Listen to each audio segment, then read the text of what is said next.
Que mi vida sea para ti como un perfume a tus pies.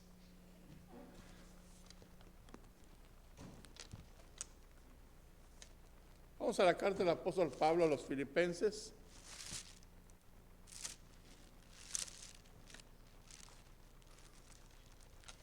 Capítulo 4.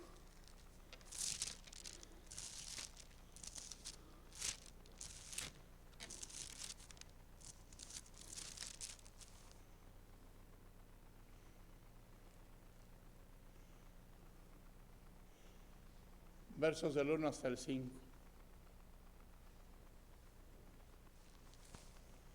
Dice así la Escritura: así que, hermanos míos, amados y deseados, gozo y corona mía, estad así firmes en el Señor, amados. Ruego a Evodia y a Síntique que sean de un mismo sentir en el Señor. Asimismo te ruego también a ti, compañero fiel, que ayudes a estas que combatieron juntamente conmigo en el Evangelio, con Clemente también y los demás colaboradores míos, cuyos nombres están en el libro de la vida. Regocijaos en el Señor siempre. Otra vez digo, regocijaos.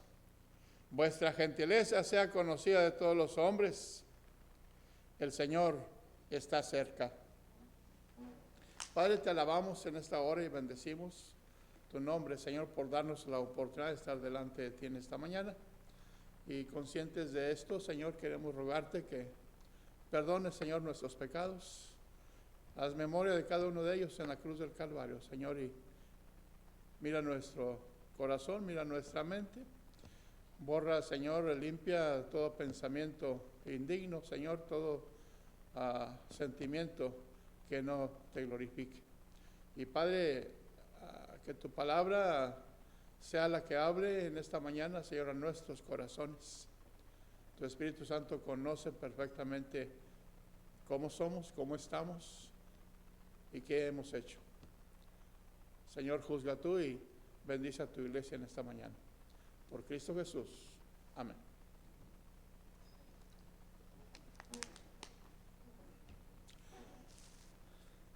Se dice que este primer versículo del capítulo 4 formaba parte del capítulo 3, o debe formar parte del capítulo 3, porque pues en realidad la división de versículos no es así desde el principio en que se escribieron los libros, ¿verdad? Se hicieron mucho tiempo después, y al hacerse las divisiones de los capítulos no siempre lo hicieron tan bien, ¿verdad? Que a veces parte de un capítulo es parte del capítulo anterior. Y en este caso, el versículo 1, capítulo 4, cuando Pablo dice, hermanos míos amados, gozo y corona mía, estad así firmes en el Señor, amados. Mencionaba un poquito acerca de esto en nuestro devocional el viernes por la mañana. La carta de los Filipenses es llamada la carta del gozo, ¿verdad?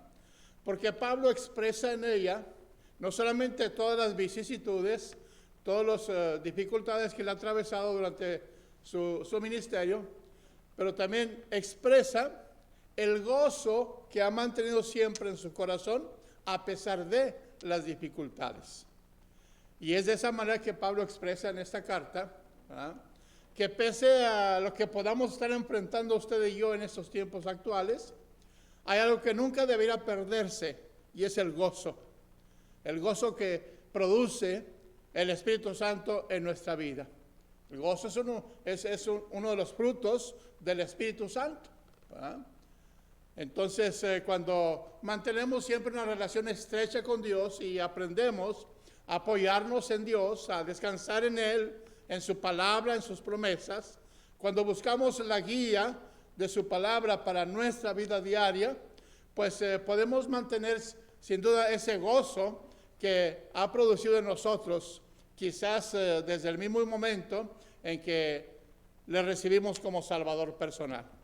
Porque ¿quién no se siente tan tranquilo, tan descansado, tan confortable, tan cómodo cuando sus pecados han sido perdonados, cuando sus pecados han sido borrados. Y más si usted ve en su vida hacia atrás una larga lista de pecados que usted y yo podemos cometer o cometimos en el pasado. Y cuando nos damos cuenta que Dios perdonó hasta el último de ellos, oiga, es algo que le produce a uno descanso, paz, tranquilidad. El saber que hemos sido perdonados nos hace sentirnos más livianos incluso. Bueno, pues estamos en tiempos difíciles, hermanos. Estamos pasando por tiempos bastante difíciles. La iglesia atraviesa por una etapa bastante crítica. Y una de las cosas que debemos mantener siempre frente a todo esto entorno es la firmeza de nuestra fe. Mantener nuestra fe firme y segura en aquel que nos llamó, aquel que nos salvó, aquel que nos perdonó y aquel que día con día cumple sus promesas al estar con nosotros en cada instante. Dijo él, he aquí estoy con vosotros todos los días hasta el fin del mundo. Así que podemos estar seguros que en ningún momento el Señor nos abandona, no nos deja. Podemos quizás sentirnos solos y hasta abandonados, ¿por qué no decirlo? Pero en realidad nunca hemos sido dejados ni solos ni abandonados, porque Jesús prometió que estaría con nosotros siempre, todos los días. Así que, mis amados hermanos, no dudamos que las dificultades que podemos ver afuera pueden afectar de alguna manera nuestra fe. Puede quizás hacernos perder la tranquilidad, pero nunca debe hacernos perder, Señor, nuestra fe y nuestro gozo que hemos recibido de Dios. Muy bien, Pablo exhorta a los hermanos filipenses a que deben mantenerse firmes y mencionaba tres razones fundamentales en el capítulo 3 en relación con lo que estábamos hablando este viernes en el devocional y que ahora solamente quiero mencionarles de pasada. En el verso 20 dice, mas nuestra ciudadanía está en los cielos. Vea, ¿por qué debemos de mantenernos firmes a pesar de las dificultades, a pesar de las luchas y de las pruebas que usted y yo podamos estar pasando? Porque debemos entender una cosa, que aquí en este mundo estamos de pasada, hermanos. Nadie es ciudadano de este mundo. Aunque nacimos a este mundo, no somos de él. Aunque estamos en el mundo, dijo Jesús, no somos del mundo. Él nos eligió del mundo. Y es quizás una de las razones más fuertes por las cuales el mundo nos odia. El diablo nos aborrece. Por eso trata de entorpecer nuestra vida y hacernos perder el gozo y la alegría. Porque Dios nos ha elegido del mundo. Por eso hay gente que a usted no le cae. Mejor dicho, que a usted no le cae a aquella gente. ¿Ah? Hay personas que de veras desde el principio son hostiles hacia nosotros. Ay, cómo me cae gordo fulano, sultano, mengano, perengano. ¿Ah? ¿Y cuál es la razón de caerle mal? Simplemente el hecho que aunque no lo entienda, la razón es que somos diferentes. Aunque estamos en este mundo, no somos ni pertenecemos a él, y es algo que nunca debemos de olvidar. Es cierto, estamos de pasada, y mientras nuestra pasada por aquí termine, tenemos que luchar, batallar, trabajar, vivir. Y claro, se espera que podamos vivir una vida, si no cómoda, financieramente hablando, una vida en donde al menos tenga lo más esencial, lo más necesario, para que podamos disfrutar como hijos de Dios y como familia de Dios también. Ahora bien, en nuestra vida diaria solemos enfrentar, como mencionaba hace unos instantes, enemistades. Pero siempre allá afuera. Pero sin embargo, aquí nos exhorta a que debemos mantener nuestra firmeza y ver porque nuestras relaciones interpersonales dentro de la iglesia sean las correctas. Y para muestra, pues basta un botón, dice el dicho.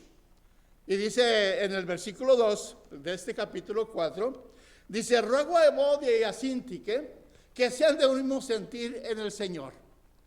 Tal parece que había ciertas dificultades entre aquellas dos mujeres. Tal parece que estas mujeres tenían problemas, diferencias, y siempre tenemos la tendencia, cuando hablamos de diferencias, quizás en diferentes puntos de opinión, o diferentes puntos teológicos o doctrinales, pero sin embargo, las diferencias que había entre estas dos mujeres, Pablo les llama colaboradoras de él, que siempre habían luchado junto a él en la proclamación del Evangelio. Habían sido buenas ayudantes del apóstol Pablo en el establecimiento de aquella iglesia en Filipos. ¿Por qué tenían dificultades hasta estas alturas? Bueno, quizás algunas diferencias en cuanto a la forma quizás de proclamar o de evangelizar, o en cuanto a la forma de hacer las cosas. Pero no había quizás ninguna diferencia en cuanto a su carácter. Solemos tener dentro de la iglesia diferencias de carácter. Hay hermanos que somos más pesados que otros. Hay hermanos que les caemos bien a muchos, pero a otros no. Hay diferencia entre nosotros, y a veces, si pensamos en esas diferencias, muy bien puede dividirnos dentro de la misma iglesia del Señor. Y es algo que nunca debe pasar. Dice Pablo, dice en ese mismo versículo 2, en el 3, perdón, dice: asimismo te ruego también a ti, compañero fiel, que ayudes a estas que combatieron juntamente conmigo en el Evangelio, con Clemente también y los demás colaboradores míos, cuyos nombres están escritos en el libro de la vida.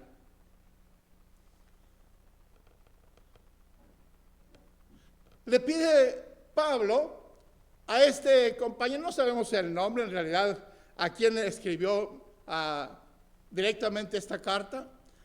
Se piensa que fue el mismo pastor de la iglesia que había ido para llevar una ofrenda de la iglesia a Pablo en Roma, ¿verdad? Se dice que Pablo aprovechó que regresaba precisamente para Filipos para enviar esta carta, ¿verdad? No sabemos su nombre, aunque aquí dice Clemente, ¿verdad?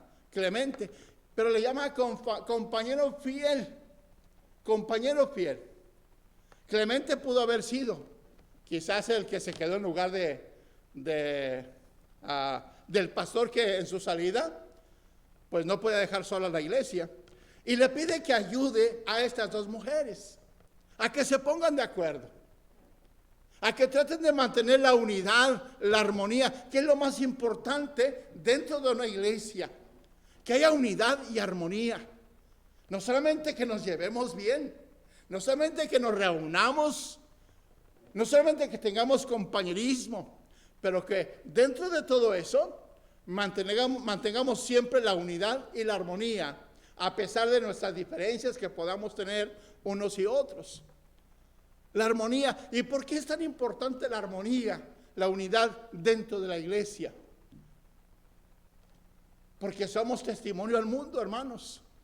El mundo afuera nos está observando con mucho cuidado. Sabe quiénes somos. Sabe lo que hacemos cuando venimos a este lugar. Y esperan de nosotros cosas buenas, por supuesto. Esperan ver en nosotros lo que ellos no están dispuestos a hacer, por supuesto. Y quizás por eso somos criticados duramente. Porque cuando venimos a la casa del Señor y nos conectamos unos con otros, nos interrelacionamos, el mundo espera ver el reflejo de la iglesia o de la presencia de Jesús en nuestras vidas, pero allá afuera,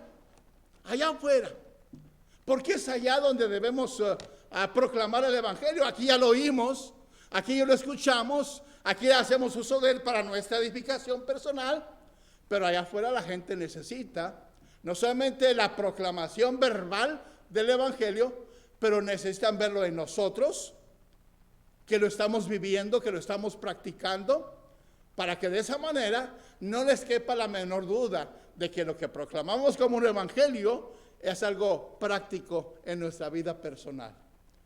De ahí la importancia que Pablo le dice a Clemente en cuanto a estas dos mujeres. No sabemos si eran gemelas, ¿verdad? Porque las menciona juntas, ¿verdad? Y además tienen nombres muy curiosos. Evodia y Síntique.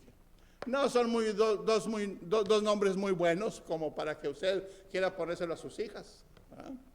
Y no creo que a sus hijas tampoco les interese un nombre así. Pero, sin embargo, lo que en ese caso importa es que eran dos personas que habían sido alcanzadas durante el ministerio de Pablo en Filipos y que al establecer la iglesia en aquel lugar, ellas dos fueron factores importantes en el establecimiento de aquella nueva obra que Pablo había levantado ahí. Eran mujeres trabajadoras. Estuvieron trabajando codo con Pablo. Y eso nos habla de la importancia, no solamente de la necesidad, pero de la importancia de mantenernos siempre unidos, a fin de que podamos no solamente trabajar en armonía, trabajar en unidad, con el único propósito de cumplir con el propósito de Dios para nuestras vidas y para la vida de la iglesia en particular. Hablamos de la misión de la iglesia, pero no solamente, no siempre sabemos cuál es esa misión. Si pensamos en la gran comisión de ir y proclamar el evangelio a toda criatura, entonces la comisión que Jesús nos dejó es precisamente la proclamación del evangelio a todas partes, a todas las personas, buscando hacer discípulos una vez que estos hayan sido alcanzados. Bueno, pues esa es la misión de la iglesia también. La proclamación del evangelio. El discipulado de aquellos que van siendo alcanzados para el Señor. Entonces, hay mucho que hacer entonces. Hay mucho trabajo que hacer en la iglesia si queremos cumplir con esa misión que el Señor Jesús tiene para la iglesia local. Y solamente de pensar en esa proclamación, necesitamos, por supuesto, todos los recursos, no solamente humanos, pero también financieros, y necesitamos de todos los recursos espirituales también para poder cumplir con esta misión de la iglesia, de ser no solamente los portadores, los proclamadores, los voceros de Dios, pero también proclamar el evangelio de Jesucristo a toda criatura. Por eso es importante buscar la unidad unos con otros, estar en armonía unos con otros. Cuando hablamos de estar en paz, estamos hablando de que debemos mantener bien un equilibrio entre el diferente carácter que cada uno podamos tener. Hay hermanos que fácilmente se molestan, se enojan. Dice mi esposa que somos como cerillos, ¿verdad? Que nos encendemos al solamente un raspón, ¿verdad? Y en algunos aspectos es posible que eso ocurra, pero no debemos de permitir que eso crezca y haga división entre dos de los mismos creyentes. Pablo exhorta a Clemente que ayude a estas dos mujeres. Y es algo que ustedes y yo debemos hacer también, siempre y cuando sepamos de alguna diferencia, sea de opinión, sea de práctica, o sea de forma de trabajar, que veamos cómo solventar esas diferencias a fin de mantener la unidad entre nosotros y mantenerlos en armonía. Dice el Salmo 133, mirad cuán bueno y cuán delicioso es habitar los hermanos juntos en armonía. O sea, no solamente es importante estar juntos, pero es más importante todavía estar en armonía, que nos llevamos bien, procurar tener un mismo pensamiento, un mismo sentir en el Señor Jesús. Quiere decir entonces que Jesús debe ser siempre nuestra fuente de unidad, de armonía, de gozo, de paz. Es en Jesús donde debemos apoyarnos y afirmar nuestra fe y nuestra confianza en Él, a fin de que podamos llevar a cabo la misión de la iglesia. ¿Y de qué sirve tanto trabajar y trabajar? A veces quizás usted piense, ay, es que es mucho trabajo. Que lo hagan aquellos que han sido llamados. Que lo haga el pastor. Sea el pastor asociado, sea el pastor principal. Que ellos lo hagan. Pero no. Hay algo que Pablo, cuando escribe su carta a los Efesios, nos enseña con claridad que cada creyente es un ministro. Así que ministro no solamente es los que liderean la iglesia, pero un ministro lo es usted y lo soy yo también. Cada creyente es un ministro. Cada uno de nosotros tenemos la responsabilidad de ser portadores del mensaje de las buenas nuevas de salvación. Ahora, sabemos que Pablo hizo esta exhortación haciendo claro que somos peregrinos en esta tierra. Estamos de pasada. Por lo tanto, nunca debemos echar raíces en esa tierra. Por eso él mismo se nos exhorta a través de sus cartas que debemos poner nuestra mira arriba, en el cielo. Porque estamos de pasada simplemente.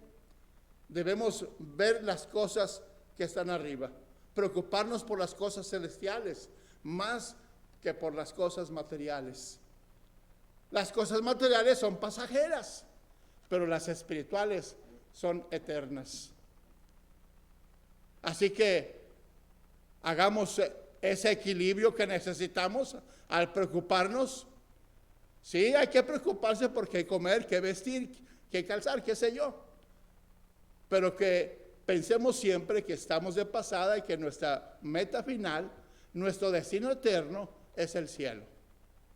Ahora, en la exhortación que Pablo hace para mantener la firmeza y la unidad y la armonía, es el hecho de que Jesús viene.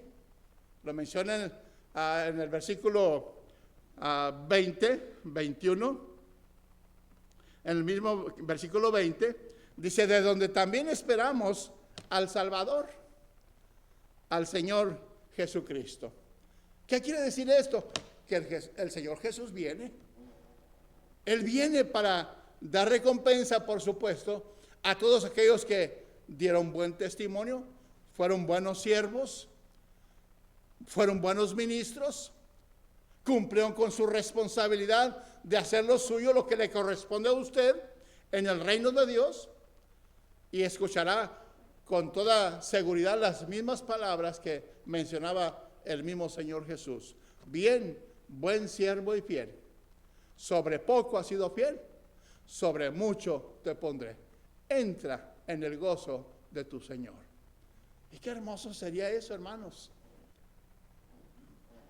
Cuando uno evangeliza, cuando uno visita casa por casa, uno conoce muchas formas de pensar, uno conoce diferentes tipos de pensamientos, ¿ah? Y cuando uno pregunta a las personas, yo lo he hecho muchísimas veces, cuando va uno a tocar la puerta y tengo la oportunidad de hablar con alguien, una de las preguntas que le hago, si usted muriera en esta noche, ¿qué le diría a Dios? Si usted se presenta delante de Dios y Dios le pregunta a usted, ¿por qué crees que debo dejarte entrar? ¿Qué le respondería a usted? La gente se queda sin saber qué responder. La gente piensa que simplemente si hacemos buenas obras, ya tenemos la puerta abierta del cielo para entrar. No, no es así. No es que se haya portado bien, no es que haya sido generoso ayudando a las personas, no es que usted haya sido moralmente bueno. No, el derecho para entrar al cielo radica en la fe puesta en Jesús como Salvador personal. El que tiene al Hijo tiene la vida. El que no tiene al Hijo de Dios simplemente no tiene la vida. Así que no hay acceso al cielo. Pero ello ha sido muy bueno, quizá usted haya de decir. No, pues de buenos hay en el infierno. Muchísima gente buena ha ido al infierno. Pero sin embargo, quien ha entrado al cielo es aquel que puso su fe, su confianza en Jesús como su Salvador personal. Ahora bien, Jesús viene por su iglesia, por usted y por mí. Y cuando el Señor Jesús venga, acabará con todo tipo de sufrimiento. ¿Cuántas veces nos preocupamos aún por nosotros mismos cuando estamos enfermos? Se sabe que la diabetes afecta a la mayoría del género humano. No se diga de otras enfermedades provocadas por cánceres malignos, ¿verdad? Hay diferentes tipos de cáncer. Hay diferentes tipos de enfermedades que atacan al ser humano y que lo postran en la más completa desgracia, anhelando encontrar sanidad de alguna forma. Y déjame decirle que muchísimos cristianos en la actualidad estamos padeciendo de algún tipo de enfermedad, llámese diabetes o llámese como se llame. Y estamos sujetos a medicamentos, a visitas constantes al doctor, quizás a cirugías, pero sin embargo, cuando el Señor Jesús venga, dice que Él transformará el cuerpo de la humillación nuestra y lo hará semejante al cuerpo de la gloria suya, por el mismo poder en cómo se levantó de entre los muertos. Imagínense dejar de batallar con medicamentos, dejar de batallar con visitas al médico, dejar de batallar con cirugías. Tengo un familiar que está todo tasajeado, todo su cuerpo está completamente tasajeado. Le han hecho cantidad de cirugías para tratar de ayudarlo un poco y vive caminando apenas jorobadito, ¿verdad? No, una gran cantidad de cirugías. Que hay de aquellos que están sufriendo la falta de algunos miembros en su cuerpo, sus extremidades quizás, algún brazo que se perdió en la guerra, tal vez, no lo sé. O simplemente alguna enfermedad que le hace sentir incómodo. Cuando Jesús venga, se va a acabar todo eso. Dice la Escritura que no habrá más llanto, ni más tristeza, ni más dolor. Y que nuestro cuerpo será semejante al cuerpo glorioso del Señor Jesús. Así que ya no vamos a batallar con nada, hermanos. Todo se acabó. Ahora, cuando el Señor Jesús venga, este cuerpo ya no estará sujeto a ningún tipo de enfermedad, porque ya todo eso habrá quedado atrás. Ahora bien, dice, hablando Pablo de sus colaboradores, menciona a estas dos mujeres, ¿verdad? Dice, cuyos nombres están inscritos en el libro de la vida. En el libro de la vida. Vean, tenían sus diferencias estas mujeres, ¿verdad? Pero se ponían de acuerdo con la ayuda de quizás del pastor auxiliar, que eran ayudadas de alguna manera y mantenían su esfuerzo, su unidad, su armonía, trabajando juntas, y sus nombres ya estaban, no iban a estar, ya estaban inscritas en el libro de la vida. ¿Cuál es ese libro de la vida? Este libro es mencionado ya desde el Antiguo Testamento, de que ahí se escriben los nombres de aquellos que, si pensamos antes de la cruz, creyeron en las promesas dadas por los profetas de que vendría un Salvador para rescatar y reconciliar al hombre con Dios. Si hablamos después de la cruz, todo aquel que ha entregado su vida al Señor Jesucristo y lo ha recibido como su Salvador personal, su nombre es inscrito en el libro de la vida. Será una hermosa recompensa. Cuando estamos en el libro de la vida, ¿a qué le va a tener usted miedo? Como dice el apóstol Pablo en su carta a los Romanos, ¿verdad? ¿Quién nos separará del amor de Cristo? ¿Tribulación? ¿Angustia? ¿Hambre?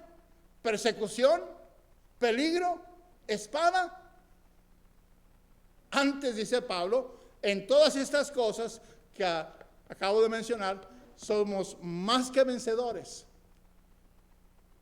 Somos más que vencedores por medio de aquel que nos amó, por lo cual ni la muerte, ni la vida, ni ángeles, ni principados, ni potestades, ni lo presente, ni lo porvenir, ni lo alto, ni lo profundo, no hay nada que nos pueda separar del amor de Dios que es en Cristo Jesús, Señor nuestro. Así que debemos mantener nuestra unidad, nuestra firmeza en el Señor, para que nos mantengamos en unidad y en armonía, para que, llegado el Señor, podamos disfrutar de todas esas hermosas promesas que el Señor nos ha dado. Por lo tanto, termino con el versículo 4. Regocijaos en el Señor siempre. Por si acaso se nos olvidara, Pablo hace un énfasis.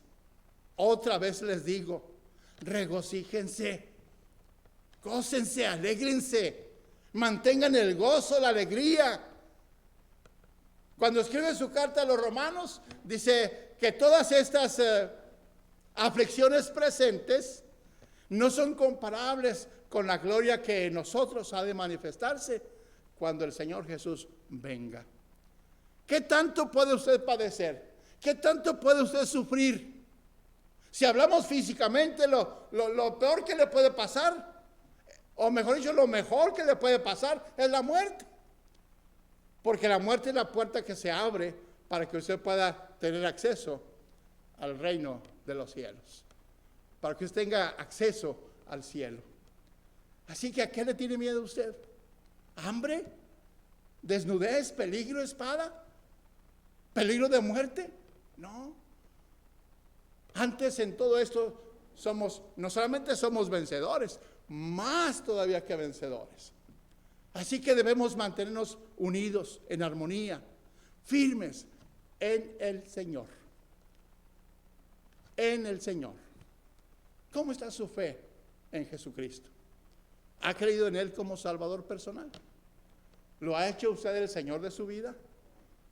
¿O sigue todavía usted sentado en su propio trono, gobernando su propia vida, tomando sus propias decisiones, haciendo lo que a usted le gusta hacer, y no le ha dado la oportunidad a Jesús de ser el Señor, teniendo participación en todo lo que tiene que ver con su vida? No debe haber una sola área de nuestra vida en donde el Señor Jesús no está señoreando. Debemos entregarle completamente el control de nuestra vida. Apoyemos nuestra fe y nuestra confianza en el Señor Jesús, quien en verdad sabe mantener nuestro gozo, nuestra alegría y la paz que el Espíritu Santo produce en nuestros corazones. Y la razón, termino con esa exhortación, dice: el Señor está cerca. Hermanos, nunca como hoy estamos tan cercas de la venida del Señor. Hace 46 años, cuando yo me entregué a Cristo, se hablaba de la cercanía de la segunda venida de Cristo. Han pasado 45, 46 años, ¿verdad? Pero yo pienso que en estos días que usted y yo estamos viviendo, no le falta mucho. Y creo que hasta vamos a ser testigos de la venida del Señor. Por lo tanto, tomemos ventaja y preparemos nuestros corazones para que cuando eso ocurra, no nos tome por sorpresa. Que el Señor les bendiga ricamente.